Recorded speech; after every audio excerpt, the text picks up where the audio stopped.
नमस्कार दोस्तों, आप सभी का स्वागत है मेरे YouTube चैनल पे। आज हम लोग क्लास 6 सिविक्स का चैप्टर 2 पढ़ेंगे, जिसमें हमको पढ़ना है ग्रामीण जीवन यापन के स्वरूप। ठीक है, अब यहाँ पे एक पिक्चर दिया हुआ है, एक फ़ोटो लगा हुआ है।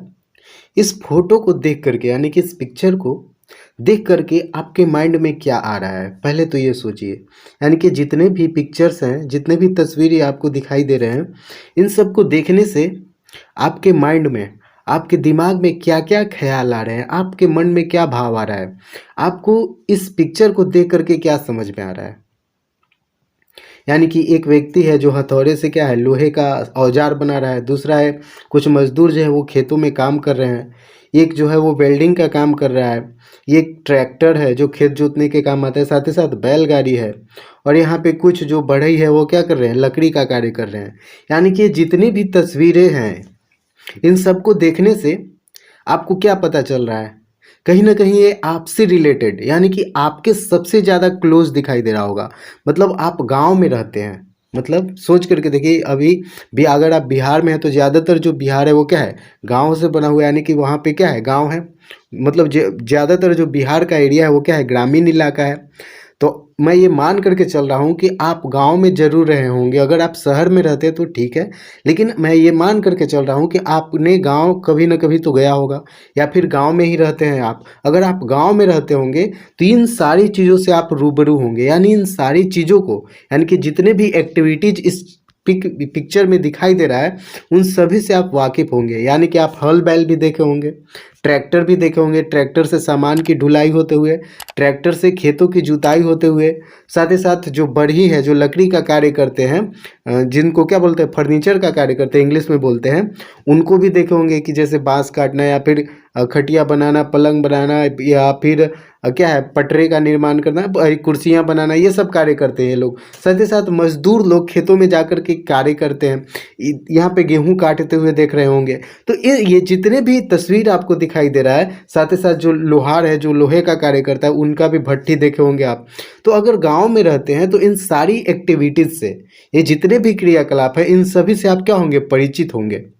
लेकिन अगर आप शहर में रहते हैं तो यहाँ पे आप देख करके इन सभी चीज़ों को समझ सकते हैं। ठीक है, अब आगे बढ़ते हैं। तो आगे बढ़ने से पहले हम लोगों को समझना क्या है, इस चैप्टर में हम लोग किस चीज़ के बारे में पढ़ेंगे। तो इन सारे जो क्रियाकलाप है, इन सारी एक्टिविटीज़ को समझेंगे कि खेती बाड़ी कैसे होता है, कौन से ऐसे कैसे कैसे किसान होते हैं। यानी कि किसानों के किसान भी कितने प्रकार के होते हैं, उनके पास कितनी कितनी ज़मीनें होती हैं, कितने, अगर किसी किसान के पास किसी, मान लीजिए 5 एकड़ की ज़मीन है, तो उस किसान को क्या कहेंगे, और वो जो किसान है वो अपना जीवन यापन कैसे करता है। गांव में रहने वाले जो मजदूर वर्ग है वो क्या कार्य करते हैं, वो अपना जीवन यापन कैसे करते हैं। यानी कि अगर मान करके चले तो हम लोग इस चैप्टर में क्या समझने वाले कि गाँव से रिलेटेड, यानी कि ग्रामीण जीवन से रिलेटेड जो लोग में गाँव में रहने वाले जो लोग हैं, उनका जीवन यापन कैसे होता है, वो लोग अपना भोजन कैसे प्राप्त करते हैं, कौन कौन से ऐसे कार्य हैं जिसको करके गांव में रहने वाले लोग अपने जीवन को चलाते हैं, यानी कि जीवन यापन करते हैं। उन सभी चीज़ों के बारे में, उन सभी के बारे में इस वीडियो में बहुत ही अच्छे से डिटेल से समझने वाले हैं। ठीक है, तो आइए शुरुआत करते हैं।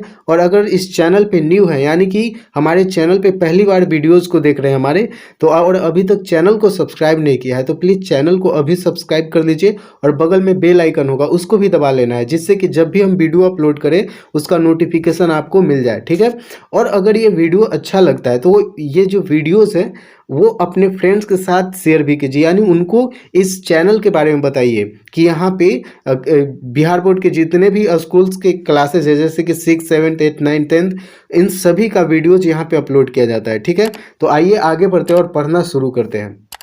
अब बात करते हैं, पहला एक क्वेश्चन है। क्या क्वेश्चन है कि आपके घर में उपयोग होने वाले खाद्य सामग्री किन किन माध्यमों से प्राप्त होती है। खाली स्थानों में हाँ या नहीं भरे। ठीक है, अब बात करें तो ये खाली स्थान है, तो आप खुद से भी इसको ट्राई करना है। जैसे अगर एक एग्जाम्पल के तौर पे देखें तो गेहूं जो है, गेहूं एक खाद्य सामग्री। खाद्य सामग्री करने का मतलब क्या है? सामग्री का मतलब क्या होता है? सामान, यानी कि खाने पीने का जो सामान है। जैसे गेहूं हो गया तो वो कहाँ से आता है? क्या आपके यहाँ खेत से आता है या फिर बाजार से आता है? अगर खेत से आता है तो हाँ, बाजार से आता है तो ना। मजदूरी रूप में आता है, यानी कि आपके मम्मी पापा मजदूरी करके लाते हैं तो वहाँ पे हाँ करना है, और अगर नहीं लाते तो नहीं करना है। या फिर अगर अन्य स्रोत से आता है तो इसको फिल करना है। अगर मक्के की बात करें तो क्या खेत से आता है या बाजार से आता है? या फिर मजदूरी के रूप में आपके पेरेंट्स कार्य करते हैं तो वहाँ से उनको मिलता है, या फिर अन्य स्रोत से। यानी कि इस तरीके से आपको क्या करना है? फिल करना है। चावल हो गया, उसी तरीके से दाल हो गया, तेल हो गया, नमक हो गया, गन्ना हो गया, मूंगफली हो गया, चना हो गया और दूध हो गया। यानी कि इन सब का लिस्ट दिया हुआ है। ये खाने पीने के सामान है, ठीक है। और ये कहाँ से आपको मिलते हैं, यानी कि आपके घर में कहाँ से आते हैं? खेत से आता है, बाजार से आता है, मजदूरी के रूप में आता है, या फिर अन्य स्रोत से आता है। इस टेबल को क्या करना है? फिल करना है आपको, ठीक है। आगे बढ़ते हैं। तो ये आपका होमवर्क रहा। उसके बाद यहाँ पे कुछ पिक्चर्स और दिए हुए हैं, जैसे मुर्गी पालन है, ठीक है, मुर्गी फार्म है। उसके बाद चाय नाश्ते की दुकान है। ये भी कहाँ पे देखने को मिलता है? गाँव में देखने को मिलता है, ठीक है। अब आगे बढ़ते हैं। तो क्या है कि आपने समाज में मौजूद अनेक तरह की विविधताओं के विषय में जाना। जैसा कि हम लोग फर्स्ट चैप्टर में पढ़े क्या, और उसका क्वेश्चन आंसर अभी आना बाकी है, तो उसका क्वेश्चन आंसर जल्दी अपलोड हो जाएगा फर्स्ट चैप्टर का। तो क्या करें यहाँ पे कि आपने समाज में मौजूद अनेक तरह की विविधताओं के विषय में जाना। हम लोग पिछले चैप्टर में जाने थे ना कि विविधता क्या होता है। उसके बाद वो हमारे लाइफ को कैसे एनरिच करता है, मतलब समृद्ध करता है। और साथ ही साथ विविधता कभी कभी असमानता का कारण भी बन जाता है, और वो हमें कैसे प्रभावित करता है उसके बारे में भी हम लोगों ने जाना था। तो कब जाना था? फर्स्ट चैप्टर में। इसमें क्या है कि भारत गांव का देश है। क्या भारत क्या है? गांव का देश है। मतलब लगभग 6 लाख से भी अधिक गांव है भारत में। यानी कि अगर सोच के देखिए तो भारत जो है वो क्या है, इसका 70% जो आबादी है, यानी कि जो 70% जो भारत की जनसंख्या वो कहाँ रहती है? गाँव में रहती है। तो सोच के देखिए कि भारत कैसा गाँव है? ग्रामीण प्रधान गाँव देश है। कैसा है? ग्रामीण प्रधान देश है। मतलब यहाँ पे गाँवों की संख्या ज़्यादा है, और लगभग 6 लाख से भी अधिक गाँव है। कहाँ पे? भारत के अंदर। यदि आप अपने आस पड़ोस पर नज़र डालें तो पाएंगे कि लोगों के जीवन यापन संबंधी कार्यों में भिन्नता पाई जाती है। जैसा कि आप गांव में रहते हैं, अगर आसपास के चीज़ों के ऊपर गौर कीजिएगा तो आप क्या देखिएगा कि गांव के जो लोग हैं वो उनके कार्यों में, यानी कि जीवन यापन करने का मतलब क्या होता है, पहले इसको समझ लेते हैं। तो जीवन यापन करने का मतलब होता है कि कोई भी व्यक्ति अगर उसको जिंदा रहना है, यानी कि जीवित रहना है, अपने परिवार को जीवित रखना है, तो सबसे पहले जो पहला कार्य क्या होगा कि कुछ न कुछ ऐसे कार्य करने होंगे जिससे उसको क्या हो, थोड़ा बहुत इनकम हो जाए, जिससे वो क्या कर सके, अपना और अपने फैमिली का भरण पोषण कर सके, यानी कि जीवन जी सके। उसी को क्या बोलते हैं? जीवन यापन बोलते हैं। यानी कि अपने कार्य को मतलब जो अपने जीवन जीने के लिए जो भी व्यक्ति कार्य करता है वो क्या कहलाता है?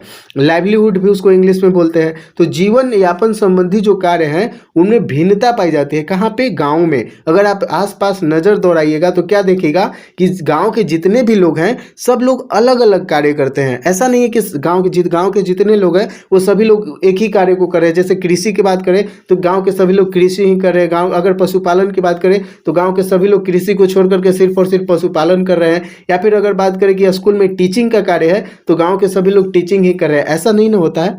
कैसा होता है कि गांव के कुछ लोग किसानी करते हैं, यानी कि खेती बाड़ी करते हैं, कुछ लोग पशुपालन करते हैं, कुछ लोग बाहर जाकर के कार्य करते हैं, कुछ लोग कंस्ट्रक्शन वर्क में कार्य करते हैं, कुछ लोग पढ़ाने का कार्य करते हैं, या फिर डिफरेंट कोई मुर्गी पालता है, कोई दुकान चलाता है। तो इस तरीके से देखते हैं तो क्या दिखाई देता है कि गाँव में के जो लोग हैं वो अपना जीवन यापन करने के लिए जो कार्य होता है उनमें क्या होती है? भिन्नता होती है। मतलब अलग अलग कार्य करते हैं। यहाँ तक समझ में आई? अब आगे क्या है कि इस पाठ में हम देखेंगे कि लोगों के पास जीवन यापन के समान अवसर हैं या नहीं। मतलब हम लोग इसमें क्या समझेंगे कि क्या एक व्यक्ति के पास कार्य हैं तो क्या सभी व्यक्ति के पास कार्य मौजूद है? मतलब जीवन यापन करने के लिए क्या सभी व्यक्ति के पास कार्य मौजूद है, या फिर कुछ लोग ऐसा है जिनको काम मिल रहा है, और क्या कुछ लोग ऐसे भी हैं जिनको कार्य नहीं मिल रहा है, और क्यों नहीं मिल रहा है? इन सारी चीज़ों को समझेंगे। साथ ही यह भी जानेंगे कि ग्रामीण जीवन यापन की स्थितियाँ एक दूसरे से कितनी मिलती है या कितनी अलग है, उन्हें किन किन समस्याओं का सामना करना पड़ता है। साथ ही साथ हम लोग ये भी समझने वाले हैं कि जो गाँव में जो लोग रहते हैं, जो जीवन जीवन यापन करते हैं उनको किन किन समस्याओं का सामना करना पड़ता है, यानी कि उनके सामने कौन कौन से प्रॉब्लम्स आते हैं, उन सभी चीज़ों को समझेंगे इस चैप्टर में। अब एक एग्जाम्पल लेते हैं। अब वो एग्जाम्पल क्या है कि बिहार के बक्सर जिले में राजपुर गांव है, एक गांव का यहाँ पे एग्जाम्पल लिया गया है। और देखिए इस बुक की यही खासियत है कि ये हर एक चीज़ों को, हर एक सिचुएशन को एक एग्जाम्पल के थ्रू समझाने का प्रयास किया गया है। और जब किसी को एग्जाम्पल लेकर के समझाया जाता है तो वो जो बातें हैं वो बहुत अच्छे से समझ में आती है। तो यहाँ पे क्या है कि बक्सर जिला का एक गांव है जिसका क्या नाम है, राजपुर।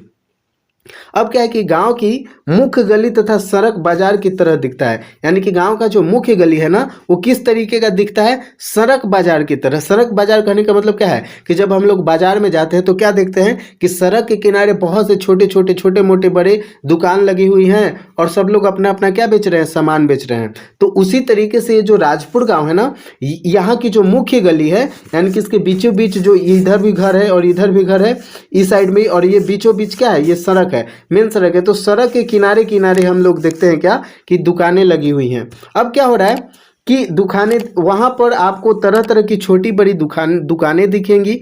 चाय नाश्ता की दुकान के बगल में एक परिवार रहता है। क्या है कि एक चाय नाश्ते का दुकान है, मतलब होटल भी बोल सकते हैं छोटा मोटा। तो क्या करा है यहाँ पे, जिसको रेस्टोरेंट टी स्टॉल भी बोल सकते हो, कुछ भी बोल सकते हैं। तो क्या करा है कि चाय नाश्ते की दुकान के बगल में एक परिवार रहता है जो अपने घर में ही लोहे की चीज़ें बनाने का काम करता है। उसके नज़दीक ही साइकिल मरम्मत की दुकान है, यानी कि एक घर है, एक चाय नाश्ते का दुकान है, उसके बगल में एक घर है जिसमें लोग क्या करते हैं, लोहे के औजार बनाने का कार्य करते हैं। और उसी लोहे के औजार बनाने के का जो घर है ना, उसके बगल में क्या है, साइकिल की मरम्मत की दुकान है। गांव में कुछ परिवार कपड़े धोकर अपनी आजीविका चलाते हैं, यानी कि उसी गांव है, राजपुर गांव में ही कुछ लोग ऐसे हैं जो कपड़े धोकर के क्या करते हैं, अपनी आजीविका चलाते हैं। आजीविका चलाने का मतलब क्या हुआ, जीवन यापन करते हैं, यानी कि जीवन जीने के लिए कुछ ऐसे कार्य करते हैं, उसको क्या बोलते हैं, आजीविका बोलते हैं। ठीक है, तो क्या करें कि ज़्यादातर परिवार खेती से अपनी आजीविका चलाते हैं, यानी कि खेती बाड़ी करके अपना जीवन यापन करते हैं। ज़्यादातर जो राजपुर गांव के परिवार है वो क्या करता है, खेती बाड़ी करके अपना जीवन यापन चलाता है। यहाँ मुख्य रूप से गेहूं, चना, अरहर, मसूर की खेती होती है। यानी कि बक्सर जिले का जो गाँव है राजपुर, वहाँ के जो लोग हैं वह मुख्य रूप से किस फसल को उपजाते हैं, यानी कि उनका मेन क्रॉप्स क्या है। तो अगर बात करें तो वो लोग किस फसल का उत्पादन करते हैं, तो गेहूं का, चना का, अरहर का, मसूर की खेती ये लोग करते हैं। और इसके अतिरिक्त यहाँ पर आम और अन्य मौसमी फलों के बगीचे भी हैं, यानी कि राजपुर गांव में और भी क्या चीज़ देखने को मिलता है, तो यहाँ पे आम और अन्य मौसमी फलों के बगीचे भी हैं। जीवन यापन के लिए लोग बागवानी करते हैं, साथ ही साथ प्राप्त फलों को बाजार में बेचकर कुछ आय प्राप्त करते हैं, यानी कि एक्स्ट्रा इनकम हो जाता है। फसल के अलावा, यानी कि फसल बेच करके तो इनका इनकम होता है, भरण पोषण होता है। साथ ही साथ जिस समय फसल का उत्पादन नहीं होता है तो उस समय ये लोग क्या करते हैं, बागवानी करते हैं। बगीचा में जो फल फूल है उनको बेच करके ये लोग क्या करते हैं, कुछ आय प्राप्त करते हैं। और आजीविका के लिए यहाँ के लोग मछली पालन, मुर्गी पालन, मधुमक्खी पालन और बकरी व सुअर भी पालते हैं। दूध उत्पादन के लिए पशुओं को भी पालते हैं, यानी कि गांव के जितना भी ये जो बातें हैं वो कहीं ना कहीं आपके गाँव से भी रिलेटेड होगा। यानी कि गाँव में आप रहते होंगे तो आप देखते होंगे कि यहाँ पे क्या है, कुछ लोग मछली पालते हैं, मुर्गी पालते हैं, मधुमक्खी पालते हैं, बकरी पालते हैं, सुअर पालते हैं, और कुछ लोग पशुओं को पालते हैं। किस चीज़ के लिए, दूध के लिए। आइए ग्रामीण परिवेश में जीवन यापन कर रहे लोगों से मिले और देखें कि हम आजीविका के बारे में उनसे क्या सीख सकते हैं। यानी कि हम लोग क्या चलते हैं, गाँव की ओर चलते हैं और देखते हैं कि गाँव में जो लोग रह रहे हैं वो अपनी आजीविका के लिए क्या क्या कर रहे हैं और उनसे हम लोग क्या सीख सकते हैं। ठीक है, अब आगे बढ़ते हैं। अब नीचे दिए गए खाली स्थानों में अपने क्षेत्र के अनुसार आजीविका संबंधित किए जाने वाले कार्यों की सूची तैयार करें। यानी कि आपने आस पड़ोस में देखना है, अपने आसपास के गांव में देखना है क्या कि वहाँ के जो रहने वाले लोग हैं वो आजीविका के लिए क्या क्या कार्य करते हैं। और बात करें कृषि कार्य के अंतर्गत, यानी कि कृषि कार्य के अंतर्गत वो कौन कौन सी फसलों का उत्पादन करते हैं। जैसे एग्जाम्पल के तौर पे गेहूं ले सकते हैं, चना, अरहर, मसूर, धान और भी जो चीज़ें हैं उनके बारे में लिख सकते हैं। अगर गैर कृषि कार्य के अंतर्गत जो है तो इसमें तो यहाँ पे कुछ नाम लिखे हुए हैं और भी आपको क्या है खोज करके नाम लिखना है। जैसे और क्या बोल सकते हैं, और कौन से फसल का उत्पादन ये लोग करते हैं, तो बहुत से ऐसे चीज़ें हैं। जैसे गन्ना हो गया, गन्ना भी यहाँ पे लिख सकते हैं, ठीक है। और आगे बात करें गैर कृषि कार्य के अंतर्गत, तो बागवानी हो गया, डेयरी हो गया, मछली पालन, मुर्गी पालन, सुअर पालन और भी जैसे चीज़ें हैं, वो भी पशुपालन यहाँ पे हो सकता है, ठीक है। आगे बात करें अन्य कार्य में, या फिर और भी जो डिफरेंट जो एक्टिविटीज है, जैसे शिक्षक हो गया, डॉक्टर हो गया, दुकानदार हो गया, लोहार हो गया, बढ़ई हो गया, कुछ ये कार्य यहाँ पे क्या कर सकते हैं, ऐड कर सकते हैं। अब बात करते हैं खेती, किसान और मजदूर। अब सबसे हम लोग जानते हैं कि गांव गांव गांव जो है वो किस चीज़ के लिए फेमस है, कृषि के लिए फेमस है। यानी कि हम लोग जानते हैं कि जो कृषि कार्य होता है वो कहाँ पे होता है, गाँव में होता है। अब गाँव में कृषि कार्य के लिए कौन कौन से लोग इन्वॉल्व होते हैं, तो किसान और मजदूर क्या होते हैं, कृषि कार्य के लिए कृषि कार्य में क्या होते हैं, सम्मिलित होते हैं, जुड़े हुए होते हैं कृषि कार्य से। तो हमें इस चैप्टर में क्या समझना है, खेती के बारे में समझना है, उसके बाद किसान के बारे में समझना है और मजदूर के बारे में समझना है, ठीक है। तो एक व्यक्ति है जिसका क्या नाम है, ललन। एक ये व्यक्ति है, इसका क्या नाम है, ललन। और ये कैसा किसान है, एक मध्यम किसान है, एक मिडिल फार्मर बोल सकते हैं। यानी कि न तो ज़्यादा, न तो इसके पास क्या है, एक एक एक एक, एक स्टैंडर्ड अगर लेते हैं, एक लिमिट लेते हैं, तो न तो इसके पास क्या है, ज़रूरत से एक एक लिमिट से, यानी कि बहुत बड़ी मात्रा में इसके पास ज़मीन है, और ना ही कम है, यानी कि कम और बहुत ज़्यादा के बीच में क्या बोल सकते हैं इसको, कि एक मध्यम रूप से बोलें तो इसके पास क्या है कि 5 एकड़ तक का क्या है, इसके पास जमीन है, और यहाँ पे क्या करता है, कृषि कार्य करता है, ठीक है। तो एक व्यक्ति है जिसका क्या नाम है, ललन। तो ये क्या कर रहा है कि एक दिन हम सुकुलपुरा गांव गए, एक कहानी है उसको थोड़ा सा जानते हैं। तो क्या कर रहा है कि एक व्यक्ति है जो राइटर है वो क्या बोला है कि एक दिन हम सुकुलपुरा गांव गए। राजपुर की तरह सुकुलपुरा भी मैदानी गांव है, लेकिन यहाँ के लोगों में अधिकतर नहरों से सिंचाई होती है। यानी कि जो सुकुलपुरा गांव है वहाँ पे जो कृषि कार्य है उसकी सिंचाई की व्यवस्था किस चीज़ से है, तो नहरों से है, ठीक है। जब सुकुलपुरा पहुंचे तो गेहूं की कटाई का मौसम शुरू हो चुका था। हमें देखते ही ललन क्या हो गया, प्रसन्न होकर बोला, आओ भाई आओ पानी पियो, काफ़ी दिन बाद इधर आना हुआ। ललन से हमारी अच्छी पहचान थी। हम उनके खेत की ओर चल दिए। खेत की मेड़ पर चलते हुए खेत में लगे फसलों को भी देख रहे थे। गेहूं के साथ ही अन्य फसल भी घने और अच्छे लग रहे थे। ललन ने बताया कि इस बार अच्छी फसल की उम्मीद है। फसल के लिए इस बार समय पर खाद बीज के लिए पैसे का प्रबंध हो गया था। पैसा जो है वो केसीसी से के माध्यम से मिल गया था। केसीसी का मतलब क्या होता है, किसान क्रेडिट कार्ड। तो ये आपको याद रखना है कि केसीसी का फुल फॉर्म क्या होता है, के से किसान, सी से क्रेडिट और सी से कार्ड। यानी कि किसान क्रेडिट कार्ड को क्या बोलते हैं, केसीसी। अच्छा, ये किसान क्रेडिट कार्ड क्या होता है, क्रेडिट का मतलब होता है उधार, क्रेडिट का मतलब क्या होता है, उधार होता है। तो एक ऐसा कार्ड, यानी कि गवर्नमेंट के द्वारा किसानों की मदद के लिए एक ऐसा कार्ड बनाया गया है जिसके माध्यम से, जैसे एटीएम कार्ड जैसा होता है, एटीएम कार्ड आप लोग देखे होंगे, तो एटीएम कार्ड के जैसा एक कार्ड होता है जो किसको दिया जाता है, किसानों को दिया जाता है। किस चीज़ के लिए दिया जाता है, ये उधारी वाला कार्ड है। मतलब यानी कि अगर किसान के बैंक के अकाउंट में मान लीजिए कुछ पैसे नहीं है, फिर भी एक लिमिट तक, अगर मान के चलिए कि कितना बोल सकते हैं, अगर 10,000 तक, यानी कि किसान, एक एग्जांपल के तौर पे लिखते हैं कि गवर्नमेंट अगर देना चाहती है किसान को 10,000, वो भी उधार के रूप में, तो क्या दे देती है, एक कार्ड दे देती है, जिससे क्या है कि अकाउंट में पैसा न होते हुए भी 10,000 तक किसान क्या कर सकता है, उधारी ले सकता है, यानी कि इससे पैसे निकाल सकता है। और जब उसका मान लीजिए फसल बिक गया तो उससे जो इनकम हुआ वो ले जा करके इसमें जमा करेगा, और ये क्या हो जाएगा, अपना ऋण चुका देगा। तो इस तरीके का एक कार्ड होता है। यानी कि जब भी किसानों को फसल बीज, खेतों की जुताई के लिए क्या है, खाद डालने के लिए अगर पैसे की आवश्यकता होती है, तो वो लोग किसान क्रेडिट कार्ड का यूज करके क्या कर सकते हैं, अपना कृषि कार्य जारी रख सकते हैं, ठीक है। अब आगे बढ़ते हैं। तो क्या करा है कि ये बताता है कि इस बार का जो फसल है ना वो अच्छे से हो गया। क्यों, क्योंकि उसको किसान क्रेडिट कार्ड से क्या मिला था, पैसा मिल गया था, ठीक है, पैसे की व्यवस्था हो गई थी, और वर्षा भी हो गई थी, नहर से सिंचाई भी समय पर हो गया था, और दवा कीटनाशक के प्रयोग के कारण फसल घनी और अच्छी हुई है। तो ये बताया कौन, ललन ने बताया। ललन के पास कितनी जमीन है, तो 5 एकड़ जमीन है। तो 5 एकड़ वाला जो जमीनदार होता है उसको क्या बोलते हैं, मध्यम किसान बोलते हैं। तो मध्यम किसान किसको बोलेंगे, जिसके पास कितना जमीन होता है, 5 एकड़ का जमीन होता है उसको क्या बोलते हैं, मध्यम किसान। वह साल में 2 फसलों को उपजाता है। और ललन जो है ना वो कितने फसलों को उपजाता है साल में, 2 फसलों को, जैसे गेहूं हो गया और चावल हो गया। बरसात के समय धान व ठंड में गेहूं, चने, दलहनी फसलें उपजाता है। और यहाँ पे आपको कमेंट बॉक्स में कमेंट करके बताना है कि जैसे कि फसल जो है वो 3 तरीके के होते हैं, कौन कौन, खरीफ फसल, रबी फसल और जायद फसल। तो आपको ये बताना है कमेंट करके कि धान का जो फसल होता है वो खरीफ फसल होता है या फिर रबी फसल होता है या फिर जायद फसल होता है, किस फसल में आता है धान, ये भी आपको बताना है। तो क्या करें यहाँ पे कि सिंचाई और रासायनिक खाद से उपज काफ़ी बढ़ गई है। और ये क्या बताता है कि जब से हम लोग खेतों में रासायनिक खादों का, जैसे यूरिया हो गया, डीएपी हो गया, इन सब खादों का यूज करने लगे हैं, तो इससे क्या हो गया, फसल बढ़ गया है। ललन और उसकी पत्नी 3 बच्चे खेत पर क्या कर रहे थे, कार्य कर रहे थे। उसके अलावा कुछ मजदूर भी थे। ललन पानी पिलाने के बाद पूछा, कहिए आज कैसे आना हुआ। हमने कहा आपसे मिलने आए थे, आपका काम कैसा चल रहा है। ललन बोला अभी तो कटाई ही पूरी नहीं हुई, कटने के बाद किराए के थ्रेसर से मशीन से हम क्या करना है, दवनी करानी पड़ेगी। मजदूरों की कमी के कारण काम जो है वो समय से नहीं हो रहा है और बेचने भी तुरंत जाना है। तो कौन बता रहा है, ये बता रहा है ललन।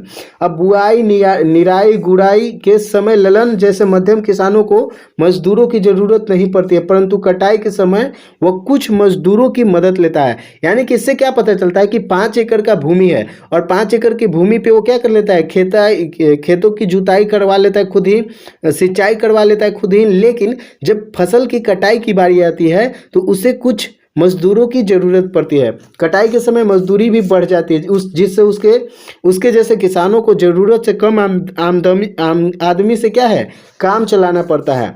क्योंकि मजदूरों की जो मजदूरी है वो बढ़ जाती है। खेती के साथ ही वह मुर्गी फार्म भी चलाता है, जिससे होने वाली आय से दैनिक खर्चों को पूरा करने का प्रयास करता है।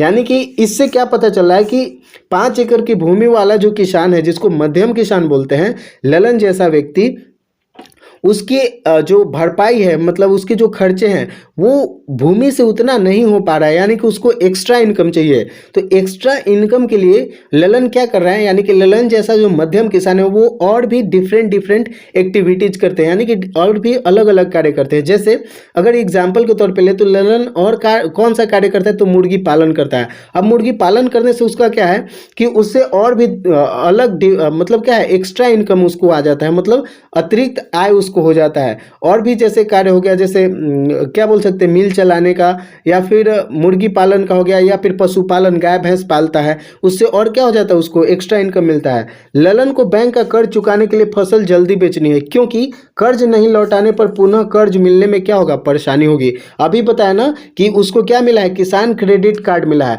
अब क्रेडिट का मतलब क्या होता है, कर्ज या फिर उधार। यानी कि उस कार्ड से वो उतना जो बैंक से पैसा निकाला था, उस पैसे को क्या करना है, जल्दी चुकाना है, जिससे कि, और चुकाने के लिए उसको क्या करना है कि फसलों की कटाई करनी है और जल्दी से ले जा करके मार्केट में बेचना है, जिससे उसको इनकम होगा, वो ले जा करके बैंक में देगा, जिससे अगली बार जब फसल की बुआई के समय उसको पैसे की जरूरत होगी तो वो क्या करेगा, उस क्रेडिट कार्ड के माध्यम से फिर से कर्ज ले सकता है। ललन जैसे लोगों को थोड़ी सी जमीन होती है, इसमें उनके परिवार का गुजारा हो जाता है, उन्हें किसी के यहाँ मजदूरी नहीं करनी पड़ती, परंतु उनके पास इतने पैसे भी नहीं होते कि खाद, बीज, कीटनाशक आदि समय पर खरीद सके। अब क्या करा है कि हमने ललन से जाने के लिए आज्ञा मांगी, क्योंकि हमें गांव के अन्य लोगों से भी क्या था, मिलना था। ये जो लेखक है वो बताता है। अब यहाँ पे कुछ प्रश्न क्या है कि एक मध्यम किसान परिवार को आमतौर पर आजीविका चलाने हेतु कितनी भूमि की आवश्यकता होती है, शिक्षक के साथ चर्चा करें। तो जैसा कि हम लोगों ने अभी देखा कि एक मध्यम किसान के पास कितना जमीन होता है, तो 5 एकड़ का होता है। दूसरा, और अपने खर्चे को चलाने के लिए, अपनी आजीविका चलाने हेतु जो किसान है वो और भी दूसरे कार्य करते हैं। जैसे एग्जाम्पल के तौर पे देखें तो मुर्गी पालन हो गया, पशुपालन हो गया, मछली पालन हो गया, क्या है, मिल चलाता है या फिर और भी डिफरेंट एक्टिविटीज या फिर कार्य करता है। ठीक है। दूसरा क्वेश्चन है कि मध्यम किसान दूसरे के खेतों में काम क्यों नहीं करते हैं। तो जो मध्यम किसान होते हैं उनके पास 5 एकड़ की भूमि होती है, जिससे उनके परिवार के लिए जो भरण पोषण है यानी कि जो अनाज चाहिए, अन्न चाहिए, उतना मिल जाता है, उतना प्राप्त हो जाता है, इस जिसके कारण इनको और किसी दूसरे के खेतों में जाने की जरूरत नहीं होती है। तीसरा क्वेश्चन है कि ललन की पारिवारिक आय में वृद्धि होने के अन्य 3 स्रोत बताएं। यानी कि कृषि से जो उसका आय तो हो ही रहा है, और भी आय वो डिफरेंट कार्य करके कर सकता है, जैसे मुर्गी पालन हो गया, मधुमक्खी पालन हो गया, मछली पालन हो गया, पशु पालन हो गया। इन सारे एक्टिविटीज से वो क्या कर सकता है, अपने आय में वृद्धि कर सकता है। अब आगे हमें पढ़ना है कृपा शंकर के बारे में, एक सीमांत किसान के बारे में। यानी कि हम लोगों ने अभी क्या देखा, मध्यम किसान के बारे में जाना जो कि ललन था। अब हमें कृपा शंकर एक सीमांत किसान है, तो हम लोग सीमांत किसान के बारे में नेक्स्ट वीडियो में समझेंगे। ठीक है। नेक्स्ट वीडियो में हम लोग एक सीमांत किसान के बारे में समझने वाले हैं। तो मिलते हैं नेक्स्ट वीडियो में, तब तक के लिए धन्यवाद। और अभी तक चैनल को सब्सक्राइब नहीं किए तो प्लीज़ चैनल को सब्सक्राइब कर लीजिए। वीडियोस को क्या करना है, लाइक करना है, और अपने फ्रेंड्स के साथ शेयर भी करना है। तो मिलते हैं नेक्स्ट वीडियो में, तब तक के लिए धन्यवाद।